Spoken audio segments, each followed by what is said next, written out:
그러면서 먼저 결론을 먼저 말씀드리겠습니다. 예수님, 복음서에 나오는 예수님의 모든 비유가 그러하듯이 그 비유의 제일 마지막에 적용이 나와 있습니다. 한번 18절 말씀인데요. 개역 한글판 쓰시는 거죠. 예, 제가 마침 개역 한글판을 가져왔습니다. 예, 한번 같이 18절입니다. 같이 읽겠습니다. 그러므로 너희가 어떻게 듣는가 스스로 삼가라. 누구든지 있는 자는 받겠고 없는 자는 그 있는 줄로 아는 것까지 빼앗기리라 하시니라. 아멘. 예. 예수님 비유 들으실 때요, 비유를 읽으실 때 주의하실 점이 뭐냐면요, 제일 마지막에 예수님께서 하시고자 하시는 말씀, 그 뜻이 다 나와 있습니다. 이번 비유에서 안 나와 있으면 그 다음 비유까지 연결돼서 그 종합된 마지막 적용이 다 나와 있습니다. 여기서 벗어나서 해석을 하고 적용을 하면은 이제 그걸 전유라고 보통 얘기를 하는 건데요, 자기 마음대로 사용한다는 거죠. 흔히 이단들이 이런 식으로 많이 사용합니다. 비유를 갖다가 설명하고 자기들 나름대로 막 이렇게 끼워 맞춰 놓고 자기들 하고 싶은 얘기를 합니다. 근데 그렇게 하면 안 되고, 우리가 이단들에 안 빠지려고 하면은 이걸 기억하셔야 돼요. 비유 제일 마지막에 진짜 하고 싶은, 예수님께서 진짜 하시고 싶으신 그 이야기가 마지막에 있습니다. 그러니까 우리가 잘 아는 이 밭의 비유, 예, 씨앗을 뿌린 이 밭의 비유까지 해서, 그리고 이 빛까지, 이건 사실은 이제 그 비밀이 공개된 비밀이다. 이 말씀의 비밀이 특별한 사람들만 제한돼서 알 수 있는 그런 비밀이 아니라 온 세상에 다 드러나서 모든 사람이 다 알아야 하고 알 수 있는 바로 그런 비밀이다라는 것을 나타내고요. 제일 마지막에 그것이 있습니다. 다 뜻이 있습니다. 어떻게 듣는지 스스로 삼가라, 이겁니다. 다르게 번역하면요, 너희가 어떻게 들어야 할지 주의하여라, 이렇게 번역했었고요. 그 다음에 너희가 어떻게 들어야 하는지 잘 헤아려라, 잘 살펴라, 이겁니다. 직역하면요, 주의 깊게 살펴봐라, 너희들이 어떻게 듣고 있는지를, 이렇게 번역할 수가 있습니다. 그러니까 오늘 말씀 그대로입니다. 어떻게 들을까가 되게 중요합니다. 왜냐하면요, 지금 여기 4가지 종류의 땅이 나오는데 한번 말씀 보시면요, 4가지 종류의 밭의 이 상태에 있는 사람들이 전부 다 듣기는 다 듣습니다. 그렇죠? 12절 보시면요, 이렇게 되어 있습니다. 길가에 있다는 것은 말씀을 들은 자니. 그렇죠? 길가도 말씀은 들었죠? 그 다음에 13절, 바위 위에 있다는 것은 뭐죠? 말씀을 들을 때에. 바위 위도 말씀을 들었습니다. 그 다음에 14절, 가시떨기에 떨어졌다는 것은 말씀을 들은 자니. 그쵸? 다 말씀을 들었습니다. 좋은 밭도 말씀을 들었습니다. 4종류의 사람들이 전부 다 듣기는 다 들었습니다. 근데 어떻게 되죠? 결론은 어떻게 되죠? 완전히 극과 극이 됩니다. 씨앗의 차이가 있는 거 아니죠? 씨앗은 다 하나님의 말씀이었습니다. 어떤 씨앗은 좋은 씨앗이고 어떤 씨앗은 나쁜 씨앗이라서 다른 결과가 나오지 않았죠. 땅이 달랐습니다. 그것도 다 뿌려졌습니다. 다 들었습니다. 똑같이 다 들었는데 다 다른 반응이 나왔죠. 맨 마지막 말씀에서 너희가 어떻게 듣는지, 그러니까 너희들이 어떻게 듣고 있는지, 너희 정체성이 어디에 있는지 한번 살펴봐라. 스스로 한번 점검해봐라. 주의 깊게 한번 봐라. 내가 어디에 속했는지 한번 봐라. 그러면서 누구든지 있는 자는 받겠고 없는 자는 그 있는 줄 아는 것까지, 착각하는 것까지 다 빼앗길 것이다.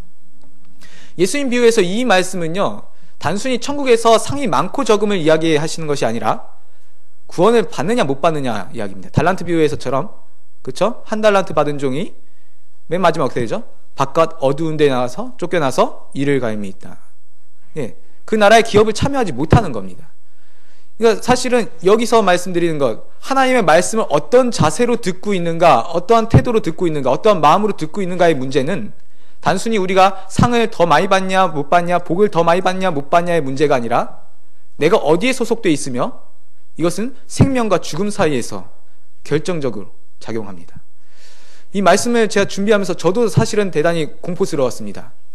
왜냐하면 이 말씀 자체에, 이 말씀을 전하는 것 자체, 그리고 이 말씀을 저 자신도 듣는 자로서 내가 어떻게 듣는 자, 어떻게 듣고 있는가에 따라서 내가 어떤 정체성을 가지고 있으며, 그쵸? 내 구원과, 그쵸? 생명과 사망이 거기서 결정됩니다. 허투루 들을 수 없는 그런 말씀이죠. 예. 보시면요, 하나하나 좀 살펴보겠습니다. 12절, 길가입니다. 먼저 길가를 한번 보시면요, 이 길가도 말씀을 들었죠? 근데 들었지만 이 말씀이 침투하지를 못하고 있습니다. 이제 길을 한번 생각해 보시면 로마 시대 때 그 도로, 지금도 고속도로 이제 도로로 사용하고 있다고 하더라고요. 로마, 이탈리아에 가면요. 그 돌과 돌 사이를 갖다가 정확하게 맞춰가지고 조금의 틈도 없는, 예, 스며들 틈도 없는 그런 곳입니다. 그러니까 씨가 뿌려지지만 거기에는 뿌리를 내릴 만한 틈도 없고요.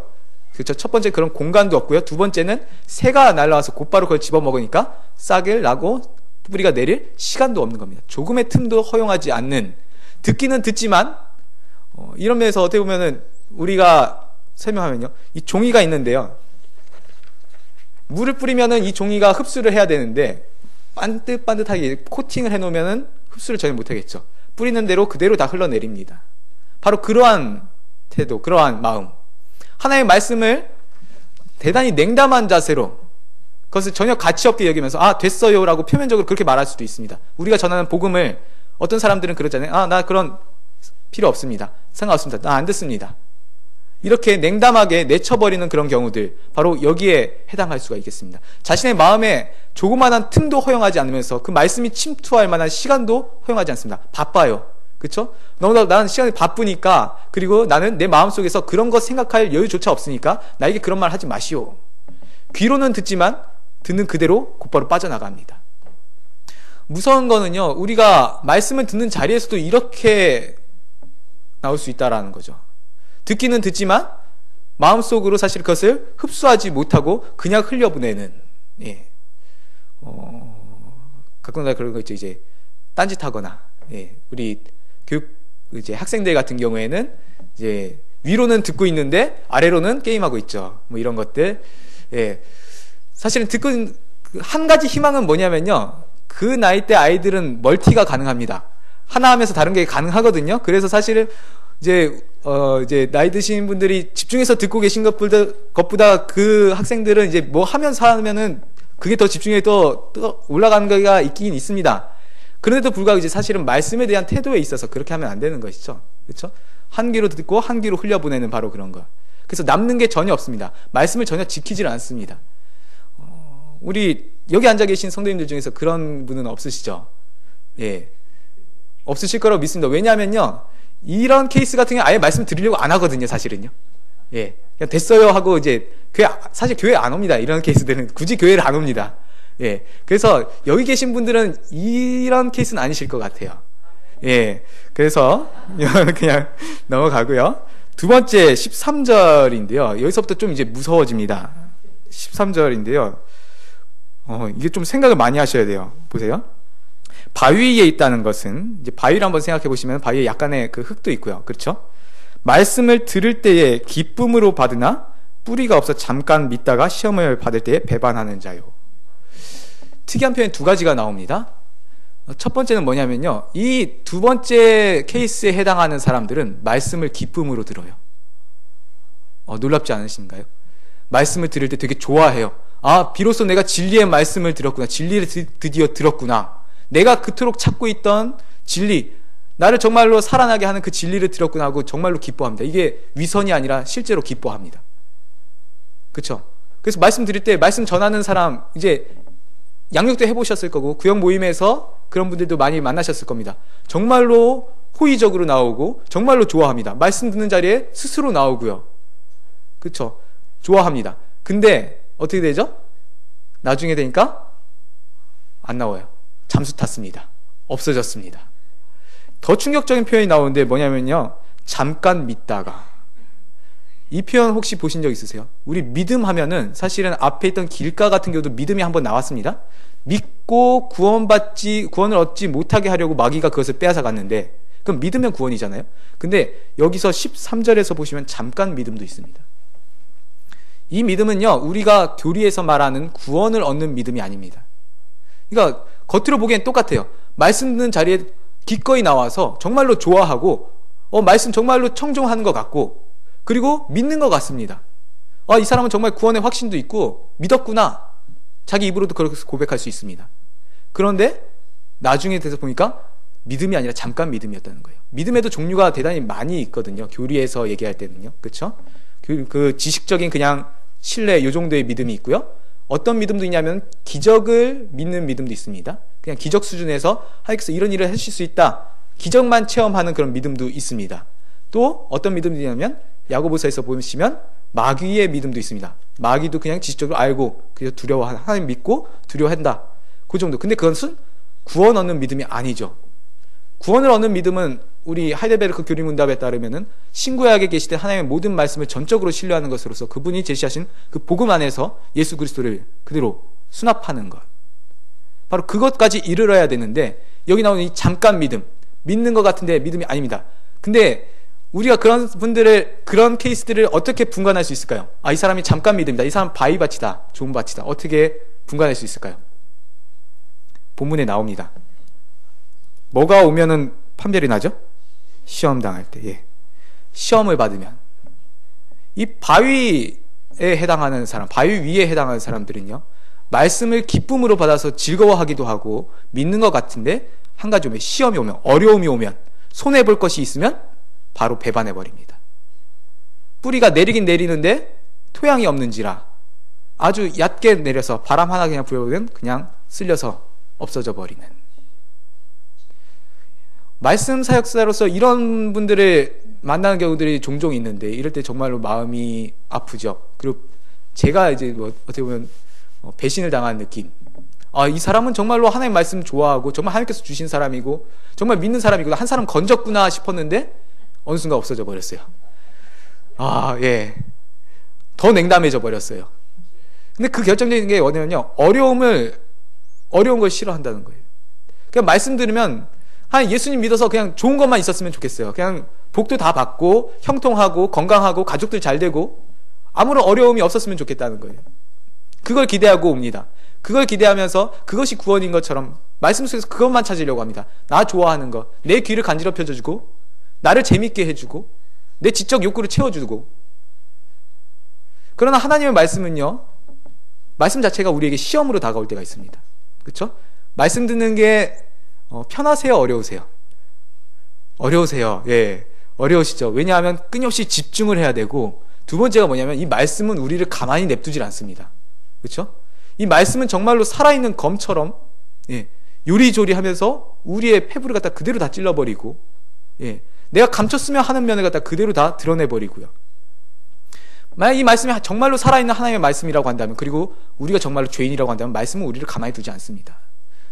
예, 제법 괜찮은 인생이라고 여겨왔던 나의 삶을 완전히 죄인의 삶으로 만들어버리고요.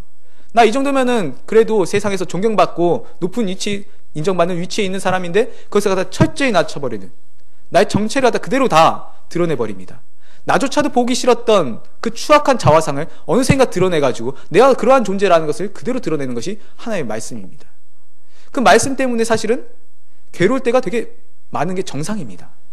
말씀 드릴 때, 아, 이거 내 얘기인데, 아, 이거 정말로 나한테 하는 얘기인데, 나 이건 사실 더 이상 듣고 싶지 않은 거였는데, 그럼 모든 죄악들, 그걸 죄라고 얘기해버리고 어쨌든 상당히 불쾌하게 느껴질 정도로.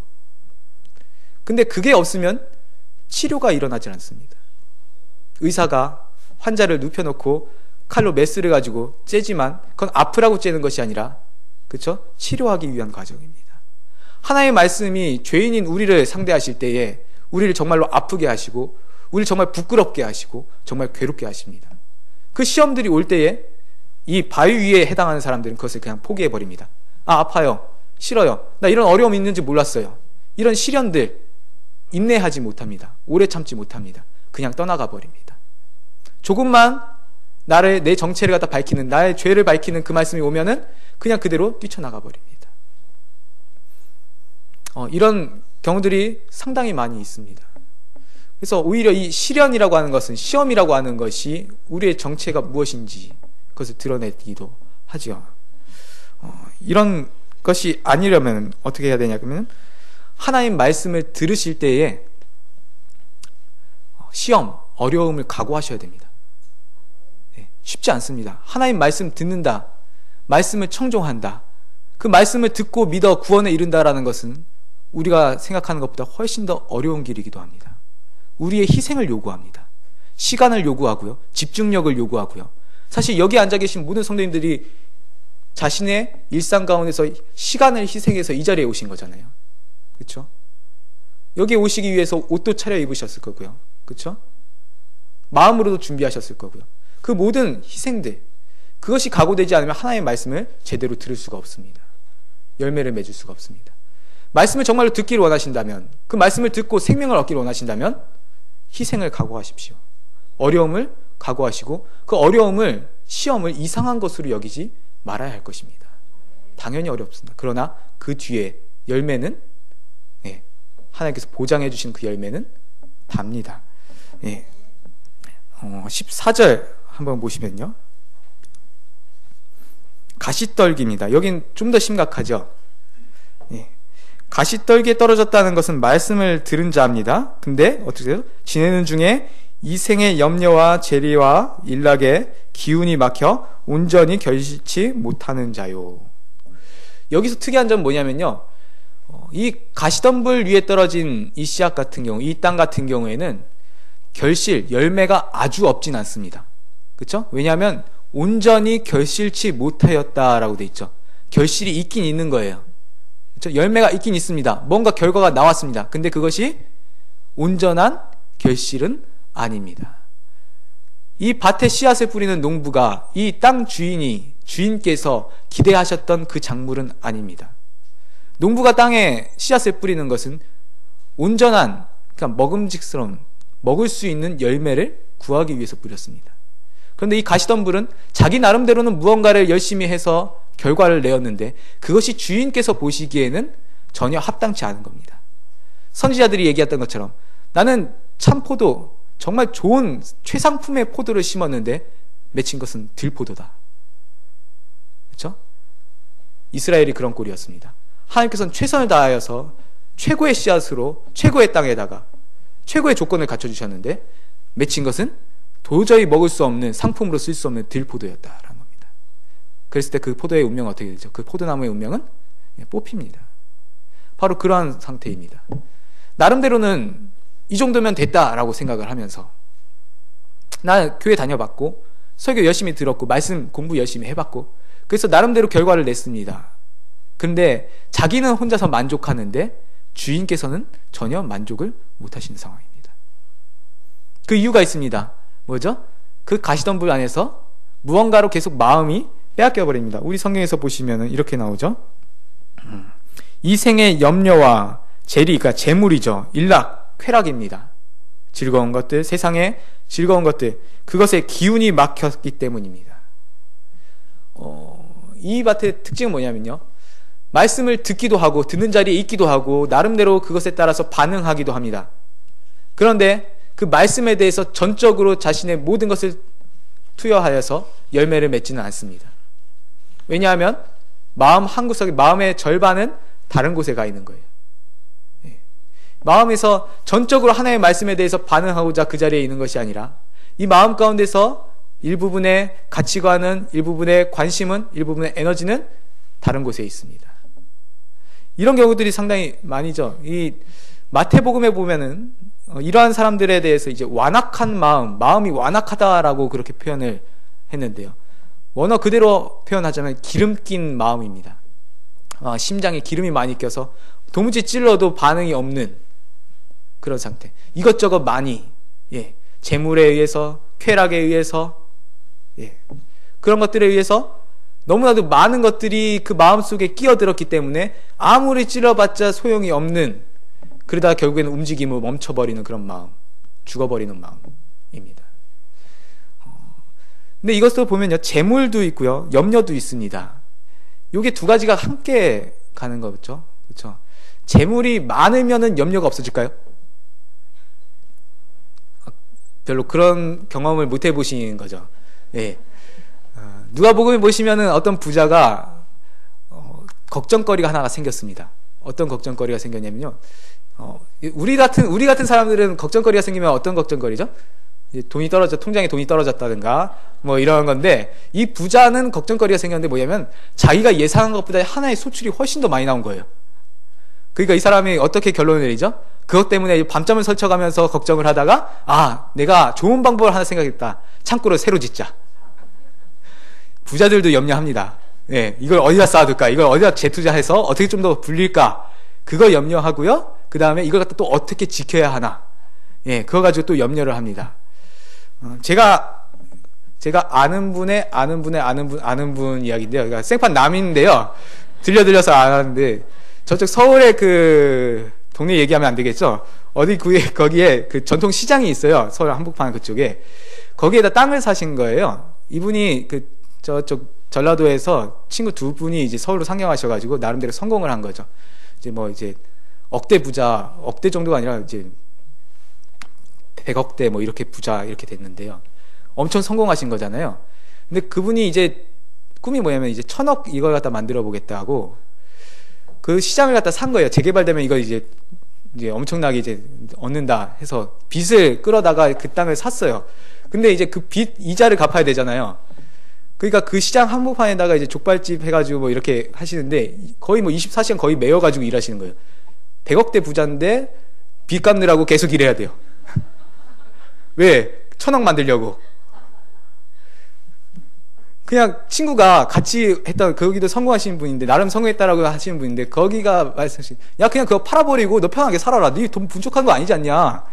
근데 못하겠대요. 왜? 1000억 만들어야 되니까. 돈이 있으면 염려가 없을까요? 돈 때문에 염려 생깁니다.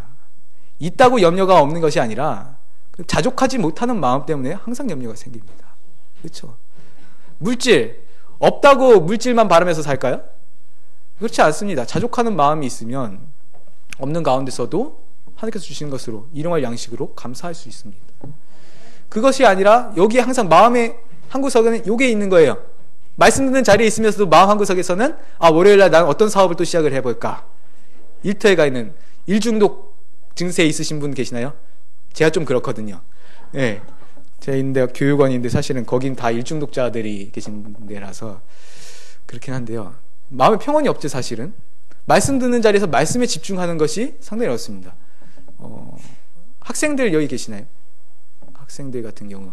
우리나라 학생들, 중고등학생들 진짜 바쁘죠. 예. 가만히 냅두질 않습니다.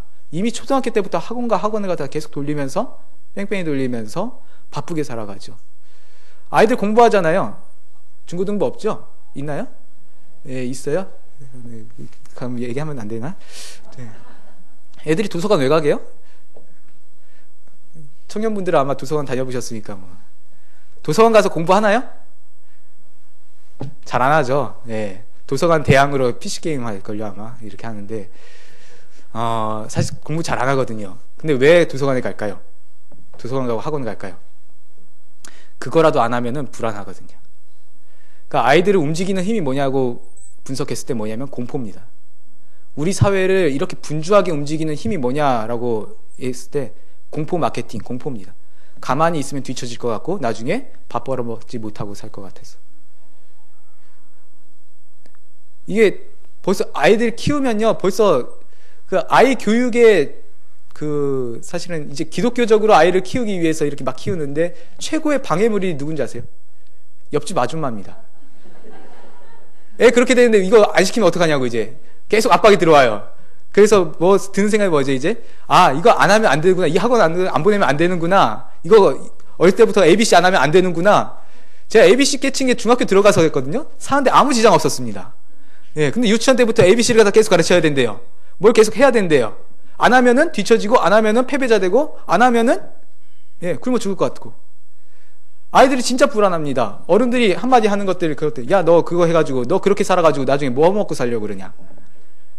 그냥 시크하게 넘어가는 것 같지만 사실 그게 하나하나가 공포로 남습니다. 뭔가를 해야 돼요. 자기 나름대로 뭔가를 해야 돼요. 어디라도 가야 되고, 어디 가서 좀 앉아 있어야 됩니다. 실제로 공부를 하느냐? 잘 안 하죠. 애초에 도서관 가서 공부할 친구들 같으면 집에서 합니다. 근데 거기 가서 그거라도 하고 있으면 마음이 그래도 편해지거든요.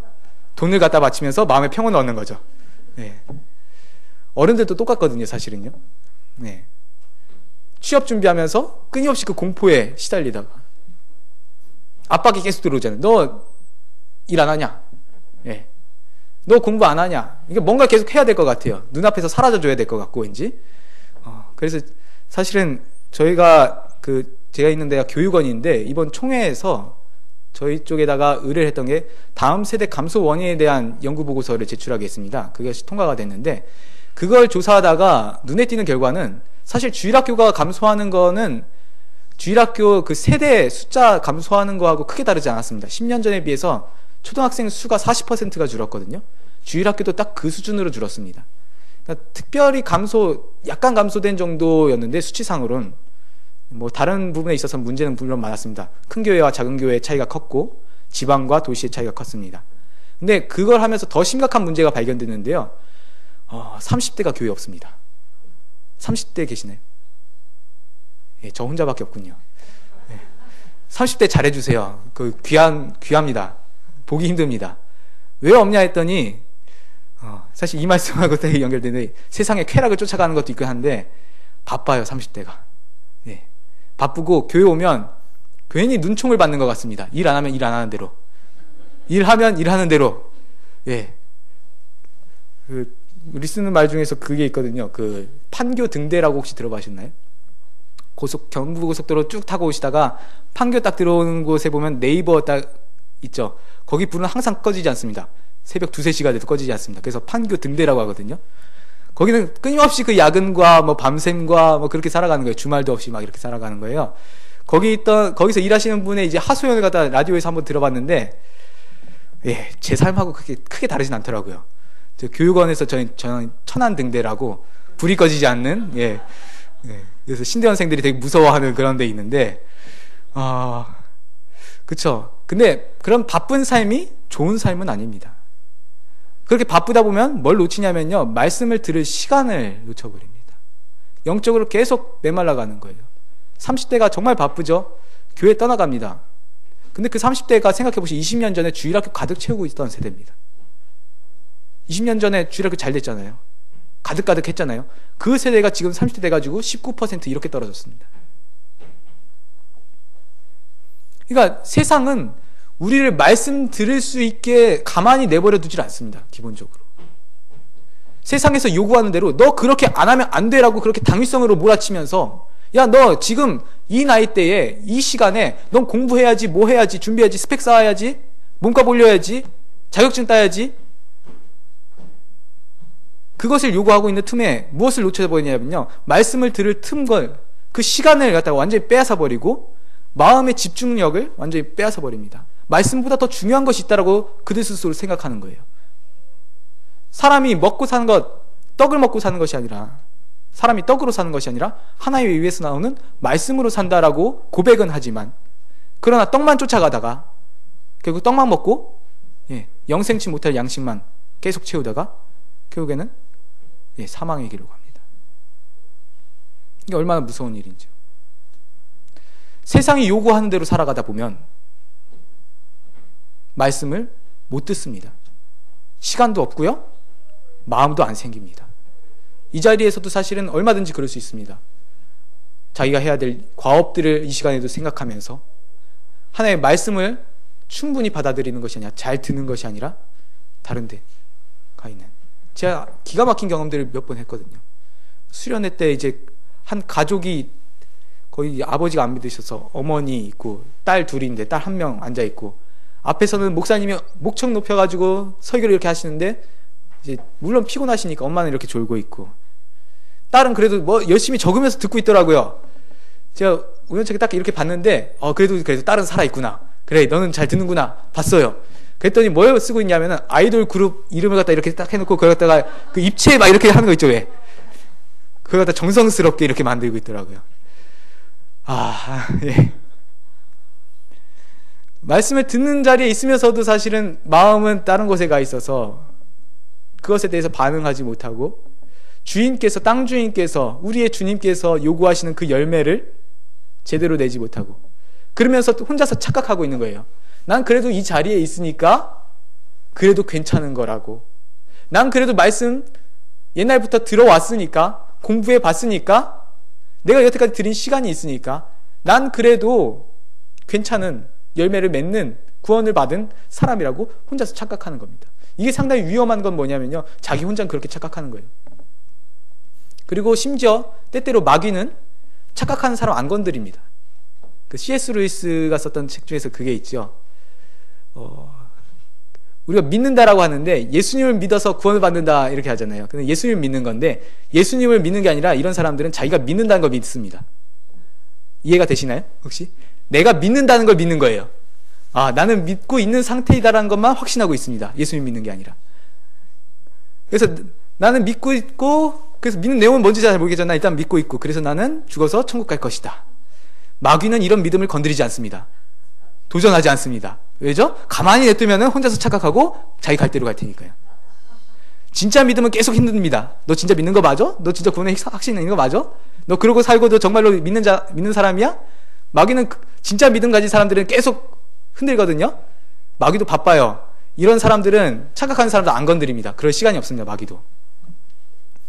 이 착각 때문에 결국에는 자기 나름대로는 무언가를 했다고 열매가 있다고 그 오랜 신앙생활 가운데서 무언가 나타나는 것이 있다고 자만하는 사이에 그대로 망해버립니다. 신앙의 연수가 잘 듣는 자세를 만들어내느냐 잘 듣게 하느냐 그건 아닙니다. 오히려 그것 때문에 더 방해를 받을 수도 있습니다. 우리 스스로를 잘 한번 살펴보셔야 된다는 거죠. 이제 마지막입니다. 마지막이 좋은 땅입니다. 15절 좋은 땅에 있다는 것은 착하고 좋은 마음으로 말씀을 듣고 지키어 인내로 결실하는 자니라. 앞에 다뤘던 세 가지가 여기 다 걸립니다. 첫 번째 길가밭은 뭐냐면요. 말씀을 듣긴 들었지만 지키지 못했습니다. 그쵸? 새가 날아와서 그대로 그냥 다 가져가 버리게. 아무런 주의력을 집중하지도 않았고, 그쵸? 그냥 집어서 그냥 날아가 버리게 그것을 간직하지 못했습니다. 그냥 듣고서 그냥 흘려보냈습니다. 그러나 좋은 밭은 뭐죠? 듣고서 그것을 지킵니다. 마음에 둡니다. 마음에 새겨놓습니다.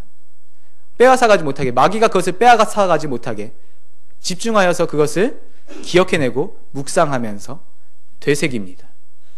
그렇죠? 그 다음에 인내로 두 번째 아까 그렇죠? 바위 같은 경우에는 시험이 있을 때 곧바로 배반했습니다. 그러나 좋은 밭은 좋은 밭에는 인내가 있습니다. 시험도 있다는 소리예요. 어려움이 있습니다. 좋은 밭이라고 해서 그냥 무조건 순적하게 모든 것이 이루어지느냐? 그렇지 않습니다. 매서운 추위도 있고요. 비바람도 몰아칩니다. 그러나 좋은 밭은 뿌리를 충분하게 내리게 공간을 줘서 그렇죠? 절대로 쓰러지지 아니하고 그것을 끝까지 참아내면서 버텨냅니다. 말씀 들을 때에 우리 신앙생활 할 때에 반드시 어려움이 있습니다. 쉬운 길만 있지 않습니다. 희생이 요구됩니다. 그러나 좋은 밭은 그 희생을 감내해냅니다. 당연히 어려울 수 있다. 그러나 나는 이것을 참아낼 수 있고 참아내야 한다. 그러기 위해서 사실은 그 시험을 이겨내기 위해서 자기의 것을 내어놓아야 된다는 것이죠. 내 시간을 내어놓기도 해야 되고 내 마음을 내어놓기도 해야 되고 인내합니다. 그리고 마지막에 결실합니다. 주인께서 원하시는 그 아름다운 이 착하다라고 했을 때 이 착하다 사실 아름답다라는 표현도 있거든요. 아름다운 그 열매, 주인께서 원하시는 그 열매를 마침내 내놓습니다. 이것이 좋은 밭이죠. 여기에서 누가 구원을 받았는지 누가 구원을 받지 못하는지가 바로 결정됩니다. 많은 사람들이 착각합니다. 자기한테 있다라고 생각합니다. 맨 마지막 18절 말씀 그거 있죠. 있다라고 생각하는 그런 사람들도 있습니다. 그러나 그 사람들은 자기가 있다라고 생각하기 때문에 더 이상 듣질 않습니다. 그래서 어떻게 되죠? 있다라고 착각하는 것까지도 빼앗깁니다. 그러나 정말로 있는 자는, 정말로 듣는 자는 계속해서 그 식욕이 남아 있습니다. 말씀에 대한 식욕이 더 깊이 들으려고 하는, 더 잘 들으려고 하는.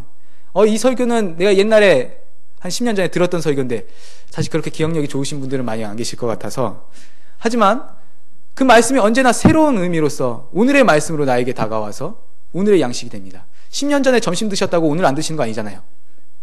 그렇죠? 매 끼니를 계속 먹습니다. 왜냐하면 그 끼니에 힘입어서 우리가 매 순간 살아가기 때문에. 말씀을 듣는 가장 중요한 방법, 제일 좋은 방법은 뭘까요? 주일 설교입니다. 이것 이상은 없습니다.